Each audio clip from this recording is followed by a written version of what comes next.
자, 여기까지 하고 거세경제 좀 얘기해 보겠습니다. 오늘은 핵융합 관련된 주가들이 들썩하고 있다. 과연 근데 이게 핵융합 발전이 이게 빨리 올 거냐라는 부분에 대한 얘기를 좀 해봐야 될 것 같아요. 오늘은 뭐 학교 공부한다 셈치고 교양적인 면에서 핵융합 관련 이론적인 부분을 좀 보자면 핵융합은 지금 있는 원자력 발전의 반대 개념이죠.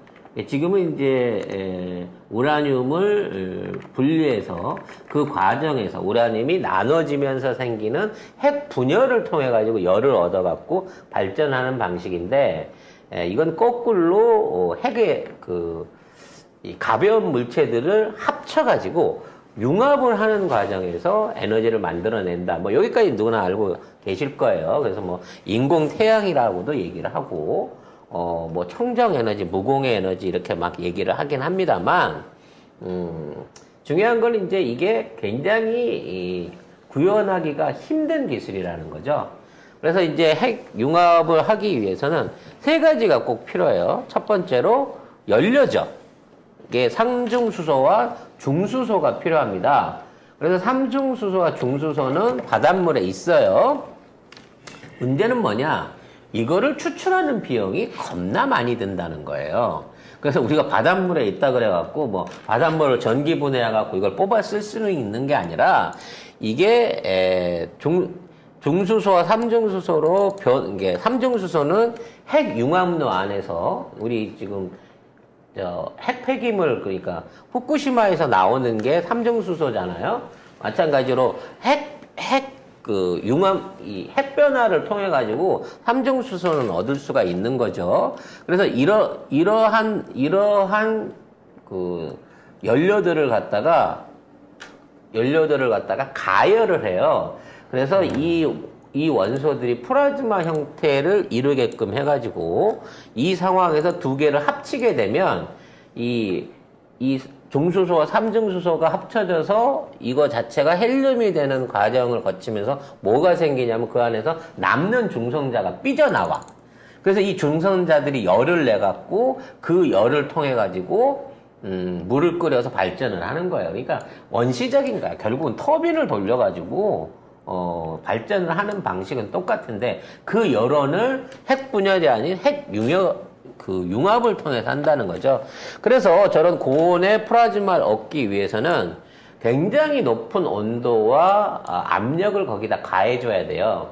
그러니까 태양같이 중량이 큰 어떤 별 안에서는 한 3천만 도만 돼도 이 플라즈마와 함께 핵융합 현상이 일어나는데 지구는 그만한 압력이 안 이루어지니까 통상적으로 1억 도 이상의 온도를 낼 수 있게끔 온도를 올려줘야 이게 플라즈마로 변환되면서 핵융합이 일어난다는 거죠. 문제는 1억 도라는 온도가 올라가면 그 뜨거운 물체를 어떠한 형태로든지 보관할 수가 없는 거야. 그렇죠. 그래서 이걸 보관하는 기술이 이제 마지막 핵융합에 있어서의 가장 필요한 장치가 되겠습니다. 결과적으로 플라즈마를 만들고 원료를 추출해갖고 열을 올리는 게 중요한 게 아니라 이 열을 견딜 수 있게끔 보관할 수 있는 보관 용기를 만드는 기술이 필요하고, 이러한 용기를 보관하는 방식으로 실제 물질로 이게 안 되니까 이제 자기장을 이용해가지고 플라즈마들을 스스로 회전시키면서 그 상태를 유지하게 만드는 기술을 만들고 있어요. 물론 그 용기도 일반적인 용기에 비해서 잘 견딜 만큼 뜨거운데 견딜 수 있는 물질을 해야 되겠지만, 문제는 그 물질 자체가 아니라 저 플라즈마를 어디로 삐져나가지 않게 도난 모양의 장치 안에서 돌리는 기술을 개발하는 게 중요하다는 거죠. 실제로 보면 이렇게 생겼습니다. 그래서 세계적으로 이제 핵융합로에 관련된 기술은 1950년대부터 있었어요. 이게 뭐냐면 러시아가 수소폭탄을 개발하면서 이 기술을 처음에 이제 만들기 시작한 거고, 수소폭탄 원리의 평화적 이용을 위해서 이와 같은 융합로 건설을 시작했었는데 돈이 너무 많이 들어. 그래서 그냥 망한 거죠. 그래서 이제 그 기술이 중국으로 건너오고 일부는 서방으로 유출됐는데 왜 우리나라가 여기에 끼어들었는지 모르겠지만 아마도 이제 그 90년대 이후에 우리랑 러시아랑 무기 관련된 기술들을 많이 주고받아서 그런지 모르겠는데 우리나라도 한국 원자력 관련된 그 부서에서 쉽게 말해 대전에서 이 핵 융합로에 대한 실험을 자체적으로 2005년도부터 진행을 해오고 있어요. 그래서 처음에 원천 기술을 얻기 위해서 유럽 쪽에서 진행하는 공동 프로젝트에 참여를 했습니다만 거기 가갖고 배우러 갔는데 배워갖고 온 놈이 원래 가르쳐준 선생보다 더 잘하는 거예요. 청출어람인 거지. 쉽게 말하면 우리나라의 제조업 기술이 워낙 뛰어나서 이 안에 들어가 있는 소재에 관한 부분, 특히 내가 보기에는 이제 전류를 조정하는 반도체 기술, 그 다음에 가장 중요한 초전도를 만들어낼 수 있는데 전선 관련된 기술들이 우리가 전부 유럽보다도 기술 수준이 높았던 거예요. 그래서 이렇게 높은 전류의 초전도 전력 상황을 만들어낼 수 있는 기술들을 우리가 유럽보다도 먼저 개발하면서 현재 중국과 함께 현재 핵 융합에 있어서는 세계 1위를 다투고 있는 게 우리하고 중국입니다. 그래서 이게 이와 같은 이제 토카막 형태를 가지고 플라즈마를 돌려서 저걸 유지시키는데 이게 상용화 할 수 있으려고 하면 최소한 5분 정도 1억도 이상을 유지시켜줘야 된다 그래요. 그러니까 1억도가 넘는 플라즈마를 저 안에서 5분 동안 유지시켜줘야 그 열을 채취를 해가지고 터빈에다 전달해갖고 이걸 끓일 수 있게끔 하는 게 유지가 된다는 거지. 그래서 현재 우리나라의 기술이 약 60초까지 1억도 기준에서 와 있다고 합니다. 이건 세계 최고고요. 중국은 뭐 120초를 했다고 얘기하지만 중국은 약 6천만에서 7천만도쯤 되기 때문에 우리보다 온도가 낮아요. 이렇게 상용화가 아직 그 기술적으로 수준으로 벌리자면 우리나라가 제일 앞서가고 있는 거죠.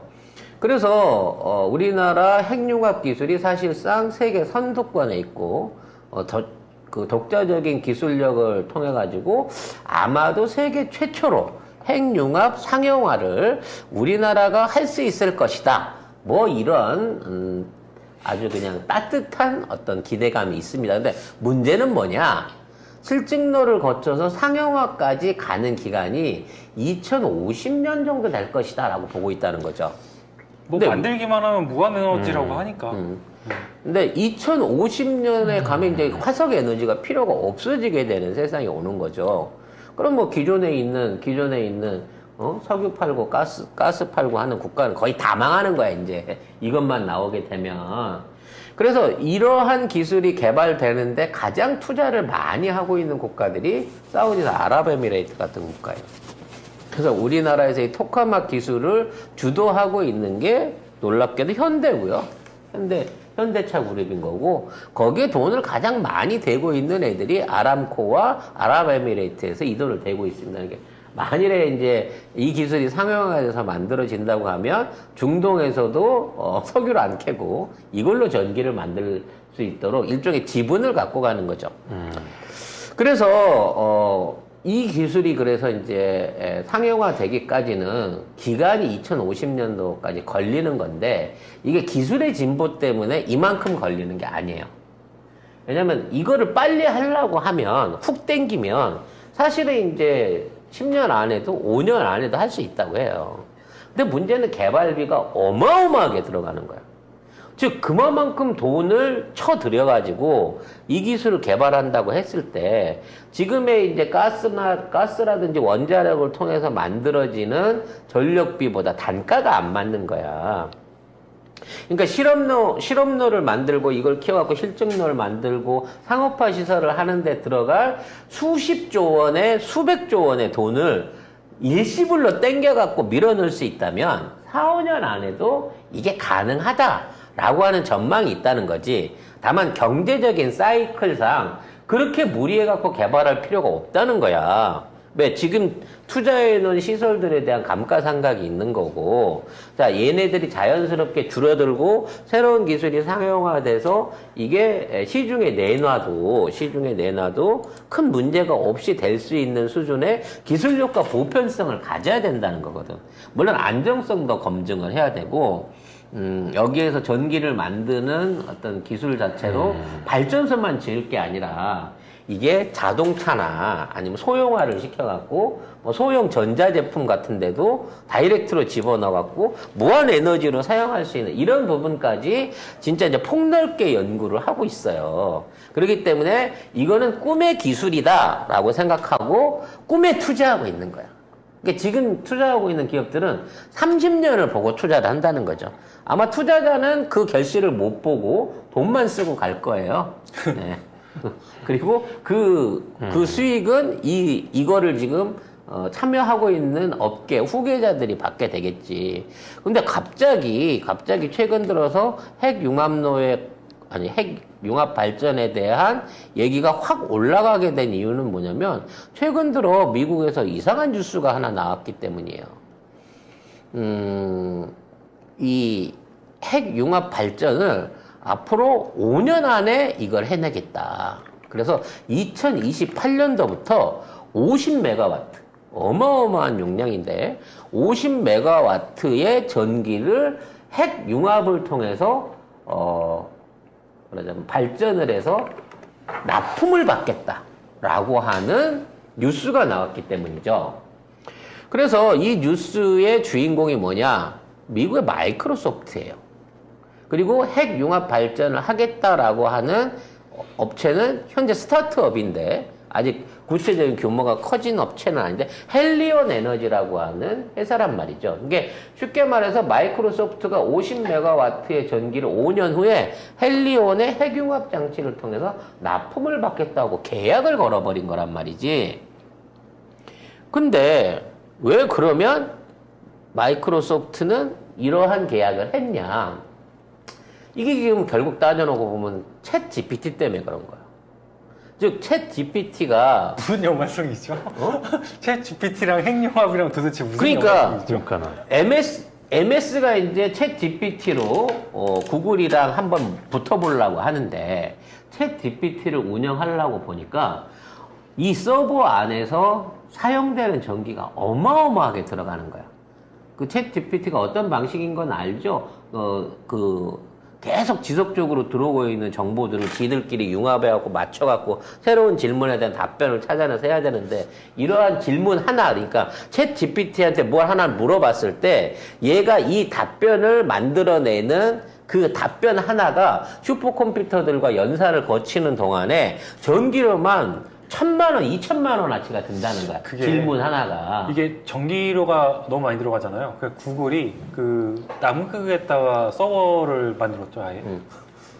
그러니까 남극에 서버를 만든 건 추운데 해갖고 조금 전기료를 떨어뜨려 보려고 하는 수작인 거고, 마이크로소프트는 이걸 하려다 보니까 야, 이거 동시 접속으로 한 1억 개 질문을 받아서 얘가 처리해줘야 되면 컴퓨터 용량은 용량이고 이 서버를 돌리는 데 대한 전기가 어마어마하게 들겠구나 라고 생각을 한 거야. 문제는 지금 전 세계 알리백으로 가고 있잖아. 특히나 구글이나 이런 IT 업계들은 전부 다 앞으로 친환경 에너지만 쓰기로 협약이 돼 있단 말이야. 근데 이 정도의 거대한 전기를 어디서 땡겨올 데가 없는 거예요. 그래서 챗 GPT가 상용화될 시점에 가장 부족한 거는 컴퓨터가 아니야. 전기인 거야. 근데 친환경 전기여야 돼, 또. 안 그러면 이걸 못 돌려. 알리백에 위배가 되기 때문에. 그래서 친환경 전기로 단기간에 이만한 용량을 뽑아낼 수 있는 게 뭐냐. 현재는 핵융합밖에 없다는 거지. 그래서 챗 GPT를 만들었던 울트먼이란 얘가 헬리온 에너지의 투자자예요. 즉 마이크로소프트하고 앞으로 챗 GPT를 할 건데 이거를 하려면 전기가 필요해. 그래서 내가 투자해놓은 스타트업이 5년 안에 이 전기를 만들어 줄게 라고 선언을 한 거지. 따라서 검증이 전혀 안 돼 있다는 거야. 물론 앞으로 5년 동안 막 기술 개발을 열심히 하고 실험을 해가지고 상용화로를 만들 수는 있겠지만 이렇게 속도를 땡겨가지고 이마만큼의 실용화된 롤을 5년 안에 만들 수 있을 것이냐? 전문가들 입장에서는 불가능하다는 거예요. 특히나 얘네 같은 경우에는 이 전기 발전 방식이 우리가 지금 흔히 아까 방금 얘기했던 그 전자기 유도에 의한 토카믹 방식도 아니고요. 그 양쪽에서 그러니까 양쪽에서 플라즈마화된 연료를 쏴가지고 중간에서 부딪혀가지고 핵융합을 일으키는 지들만의 독창적인 설계 방식이기 때문에 과연 스타트업 정도의 규모를 갖고 있는 지금 이 헬리온 에너지가 이런 방식으로 실험실 단계에서나 지금 입증이 될까 말까. 왜냐면 실험실 안에서도 완벽하게 성공한 적이 없거든. 근데 이걸 5년 안에 해낸다는 건 내가 보기엔 불리한 거지. 저 울트먼이라고 하는 쟤가 또 마이크로소프트 데리고 사기치는 거야. 물론 마이크로소프트 입장에선 받으면 좋고 아니면 말고 입장이기 때문에 여기에 대해서 손을 들어주긴 했지만 어찌됐거나 이거는 퍼센테이지로 따져먹으면 내가 보기에는 70% 이상 불가능할 가능성이 높단 말이지. 아니 그냥 이게 구글이 아니구나. 페이스북이구나. 페이스북처럼 그냥 북극하지. 그래서 사람들이 안 믿고 싶은데 문제는 MS란 말이야. 빌 게이츠라는 거지. 세계에서 가장 구글과 함께 가장 부자인 IT 기업이 이거를 받는다고 했고, 예, 지금 그 MS 담당자 같은 경우에도 이게 불가능하다고 그랬으면 우리가 이런 공급 계약을 했겠느냐 이러면서 대놓고 큰 소리를 치고 있는 상황이라서 어쩌면 만에 하나 30% 정도는 될지도 모른다라는 가능성이 있다는 거지. 될지도 모른다? 될지도 모른다. 그래서 문제는 돼버리면 나머지 업체들이 작살나는. 그렇죠. 왜냐하면 선점하고 실용화되어 있는 단계를 뺏겨버리면 지금까지 투자를 해갖고 2030년까지 뭐 실험로 2050년까지 실용화를 준비하고 있던 나머지 기업들은 다 망하는 거야. 쉽게 말해서. 누가 이걸 하겠어. 그냥 헬리온 거로 다 가는 거지. 그럼 헬리온이 전 세계 발전 시장을 순식간에 잡아먹어버릴 수 있는 여지가 된다는 거죠. 그래서 얘네들의 진행 상황에 맞춰서 나머지들도 가속을 해야 될 가능성이 높아요. 지금 얘네 방식이 이제 기존에 하고 있는 그 전자기 유도 방식이 아니란 얘기는 뭐냐면 그 전자기 유도 방식을 쓰게 되면 그 건설 비용이 너무 비싸게 드는 거야. 규모가 크게 들어가는 거고. 근데 이게 아닌 다른 이게 변칙인데 변칙 방식을 통해서 이게 가능하다, 성공한다 그러면 너나 없이 이러한 방식으로 무리한 실용화를 하려고 할 가능성이 높아요. 즉 핵융합은 지금 현대나 그 기존에 있는 전통적인 핵융합 그룹이 해오던 전자기 유도 방식, 플라즈마 방식뿐 외에도 레이저를 이용하거나 소규모 그 폭발을 지속적으로 이뤄갖고 만든 한 6, 7가지 방식들이 있어요. 근데 그 방식들은 너무 실험적인 거고 전통적으로 지금 한 50년 이상 해왔던 기술이 토카막 방식이기 때문에 여기에다 올인을 하고 있는데 그렇게 복잡하게 실험 안 하고 간단하게 이렇게 하는 것도 가능하다라고 하는 게 밝혀지게 되면 지금 핵융합에 대한 시장이 급속하게 올 수 있다는 거예요. 그래서 이 헬리온 에너지의 앞으로의 행보를 지켜봐야 된다는 거지. 근데 이제 사람들이 그런 얘기를 그럼 핵융합 발전소 그거 잘못되면 어떡해요? 사고 나면 어떡해요? 라고 걱정을 많이 합니다. 근데 이게 핵 분열을 통한 원자력 발전소와 달리 얘네가 혹시나 잘못된다고 하더라도 예를 들어 핵융합을 하던 과정 중에 토카막이 깨져 유출이 돼. 이렇게 해도 위험할 수 있는 원소는 거의 배출이 되지 않아요. 즉 쉽게 말해서 이제 핵연료는 잘못되면 터지면 지속적으로 연쇄 반응을 일어갖고 30년, 40년 동안 터지잖아요. 얘는 돌리다가 안에서 터지면 터지는 순간 식어서 작동이 멈추는 겁니다. 그냥 못 쓰게 되는 거에서 끝나. 그래봐야 나올 수 있는 불량 물질이라는 게 삼중수소 일부 흘러나오는 거 하고 그 안에서 발생할 수 있는 중성자들 일부인 거예요. 그러니까 피해 지역이 한 반경 200m도 안 돼. 쉽게 말하면 오염되는 만약에 지역이. 이게 진짜 되면은 그 원전은 가장 크게 망하는 게 원전이겠네요. 원전뿐만 아니라 화석 연료를 쓰는 거의 모든 종류의 에너지 시장을 완전히 바꿔놓을 수 있는 패러다임인 거죠. 그래서 내 생각에 만일 이게 정말 성공한다 그러면 사우디나 러시아에 있는 특공대가 갖고 이거 폭파해버려야 돼요. 근데 이걸 가만 냅둘 것 같지는 않네요, 진짜. 그러니까 이게 이렇게 빨리 등장한다고 하면 지금 지구상의 제일 큰 시장이 에너지 시장, 식량 시장, 보건 시장인데 그 중에 제일 큰 시장인 뭐 수소 경제 뭐 이런 것도 해도 어마어마하지만 얘는 발전이라고 하는 이 분야 안에서 완전히 새로운 패러다임을 가기 때문에 지금 있는 지구촌의 어떤 그 경제적인 위상이 완전히 뒤덮어져 버릴 수 있다는 거죠. 그리고 얘네들은 이러한 개발 방식에 대한 그 특허를 공유하고 있어요. 그러니까 이걸 갖다가 지네들이 이게 그냥 우리만 알게라는 게 아니라 우리는 이렇게 해.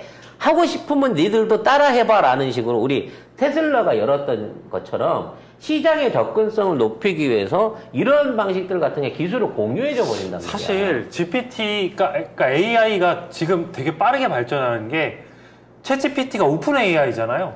그러니까 오픈 소스다 보니까 그게 다 공유가 돼서 거기서부터 이게 계속 발전해 나가는 거거든요. 그래서 이제 이 시장이 잘 될지 안 될지는 몰라. 아니 되면 무조건 안 될지 모르지만 인류가 앞으로 인류에 있는 가장 큰 수의 환경 오염을 비롯한 뭐 탄소 배출을 비롯한 이 모든 문제를 해결하는 데 있어서 이 핵융합 방식은 지구 자체의 산업의 패러다임을 바꿀 수 있는 사업이기 때문에 5년 후에 되든 50년 후에 되든 결국은 될 사업인 거고 그때까지 우리가 살아있을지 있을지는 모르겠지만 그때 되면 인간의 생활 방식 자체가 완전히 달라질 거예요. 저렴한 무한의 에너지들을 사실상 쓸 수 있는 기술들이 만들어지는 거거든. 그 이와 관련해서 지금 달 탐사를 하고 있는 것도 그거예요. 여기에 들어간 아까 얘기한 그 연료들 아까 삼중수소하고 그다음에 저기 얘기를 했었잖아요. 중수소. 근데 이거를 바다에서 뽑아 쓰려고 하면 원자력 발전을 하든지 이러한 장치를 만들어야 되는 어떤 그 중간에 설치비가 많이 들어가는데 달에 가면 이 헬륨 자체가 그 수소 자체가 원소가 하나 더 붙어 있는 삼중 구조의 헬륨이 있어요. 그러니까 달에는 그게 자연 우주에서 영향을 받아가지고 그게 안 날아가고 보존이 돼 있는 상황에서 그 연료들이 남아 있거든요. 그 달 표면 안에는. 만일에 그거를 갖다가 채취를 해갖고 온다고 치면 이와 같은 복잡한 기계가 필요가 없어져요. 그냥 그 연료들을 장전해갖고 이런 방식으로 중간에서 탕 쏴버리면 이게 바로 핵융합으로 연결될 수 있는 그러한 장치, 비용을 줄일 수 있는 또 하나의 일종의 핵융합 시너지가 나올 수 있는 거거든. 헬륨3가 만일에 확보가 된다고 치면 그럼 토카막 같은 뭐 몇 천억씩 몇 조씩 들여야 되는 장치가 필요 없이 이게 가능할 수도 있단 말이에요. 그래서 이 5년이 혹시 그거를 지금 하고 있는 미국의 우주 개발 계획을 염두에 둔 게 아니냐라는 얘기도 있긴 있어요. 달에서 자원 캐올 시간이 5년이다? 그렇지. 그래서 5년 후면 그걸 갖고 와갖고 지금 있는 장치에다 걸어갖고 쏘기만 하면 바로 핵융합 발전이 저렴하게 가능할 수도 있다라는 가능성도 있다는 거지. 근데 중요한 건 뭐냐? 어찌 됐거나 발전기 아니야. 기계란 말이야.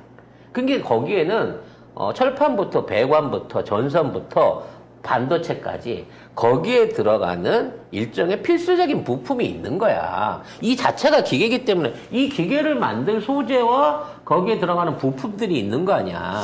여기 보시면 한국이 참여하고 있는 위치가 있습니다. 여기 보게 되면 주요 있는 제품들에 있어서 한국의 기술과 한국의 자재들이 거의 전 세계에서 가장 많은 포지션을 차지하고 있다는 거지. 그래서 결론적으로 말을 하자면 지금 이와 관련된 한국의 수혜 기업들이 있어요. 그러니까 저걸 우리나라에서 만들면 좋겠지만 우리나라에서 못 만들어서 다른 나라에서 상용화가 된다고 하더라도 저 장치를 운영하기 위한 부품은 무조건 우리나라께 들어가게 될 가능성이 높다는 거죠. 그래서 찾아보시면 대표적인 그 핵융합 관련주들이 있습니다. 다원시스는 여기에 직접 참여하고 있는 회사고요. 일진파워, 여기가 이제 핵 연료에 관련된 원료 취급 기술을 원천 기술을 갖고 있는 거고, 두산 에너빌리티, 그다음에 SFA라고 해서 융합 설비 관련된 데 참여했던 업체예요. 이게 내열 관련된 이놈의 일진 파워는 그냥 안 끼는 데가 없네. 네. 그리고 고려제강. 이게 이제 저기 들어가는 그 전류를 이용해서 플라즈마를 만드는 데 필요한 그 초전도 선재 같은 것들을 만드는 세계 최고의 기술을 갖고 있는 업체들입니다. 비트로테크 사막 콘덴서, 이건 이제 전기 조종한 이런 거죠. 이런 국내 업체들이 여기에 대한 소재 부품으로 인해 가지고 수혜를 볼 가능성이 높다는 거예요. 그래서 최근 들어 이 뉴스가 나고 여기 관련된 업종들이 잠깐 움찔했습니다만 이게 그 일진파워나 그런 일진파워 작가님이 얘기하신 대부분의 종목은 겹테마입니다. 그러니까 그거는 일부 굉장히 작은 이슈로 분리가 되는 거고, 메인 테마는 SMR 원전입니다. 그러니까 일진 테마도 두산 에너빌리티도 작가님이 얘기했던 몇몇 종목들도 다 그러니까 아까도 얘기했잖아.